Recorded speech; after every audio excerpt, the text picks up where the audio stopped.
Lukhona, a very good morning to you, and I suppose one has to ask, is there any point to these marches happening? Because we know the president remains steadfast, his supporters, those loyal to him in the ANC, in the top six, in the upper echelons of the party, they say that he will stay put. Good morning, Yuveka. Definitely there is a point to the marches, first and foremost as a constitutional practice. People are allowed to indicate their grievances in whatever form, including protest and free speech. So insofar as that is concerned, the marches are good in terms of providing a platform for citizens to showcase their dissatisfaction. The second thing that is important, and that has been coming from some ANC leaders as well, is that these seem to be the most well-organized marches since 1994, which is starting to communicate that society is actually interested in organizing around a common cause.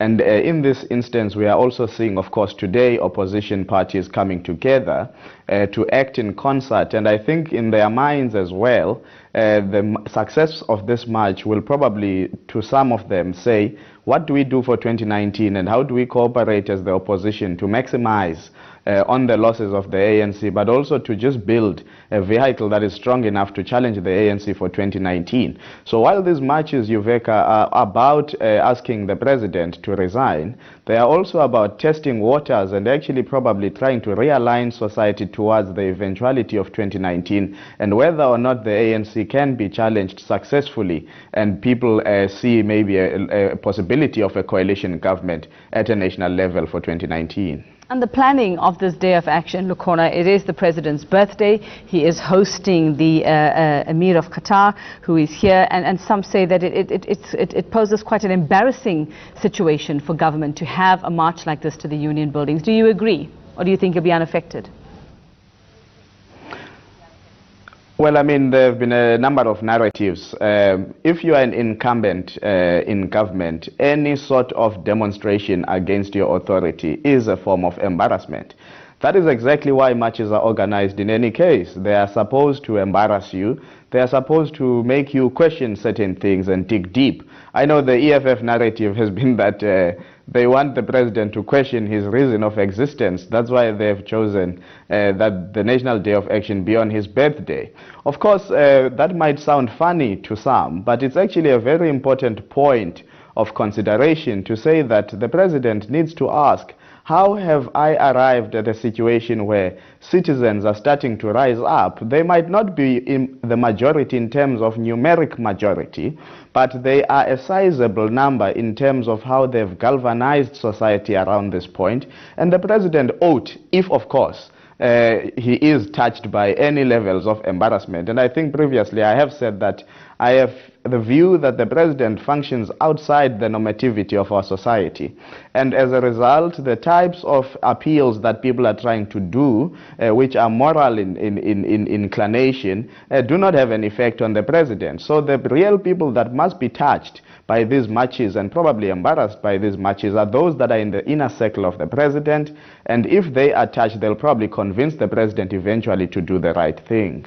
If anything, this has brought opposition parties together despite their various differences, and we might see those emerging later on. But in terms of marches like this, in terms of the vote of no confidence planned for next week, and just looking at the headlines since yesterday, Baleka Mbete, the parliamentary speaker, not opposing the UDM's court application to have the vote conducted in secret. What do we read into those developments, Lukhona? Well, I mean, in the statement, she indicated that she is not opposed to the secret ballot, but she is opposed to whether or not she has the discretion to declare that there can be a secret ballot. And I mean, I read an interesting input by Pierre Defos yesterday that looks closely at rules 103 and 104 of the National Assembly, the new rules that talk about the discretion of the Speaker to mandate a different voting system than the electronic system. So there does seem to be room for her to give a secret ballot. Now, that concession she's making in the speech, then she will have to contend. If the Constitutional Court then says, look, the Speaker does have discretion to declare a secret ballot on a matter in front of the Assembly, and then the opposition applies to her to say, well, then we want a secret ballot, then we'll have to see whether she'll not montage, in terms of colloquial language, on the speech that she has issued out yesterday and change her mind and say, in actual fact, there is not going to be a secret ballot. I was just saying that for the purposes of the Constitutional Court. So there is that sense that you feel the Speaker wants to appear as neutral on this matter.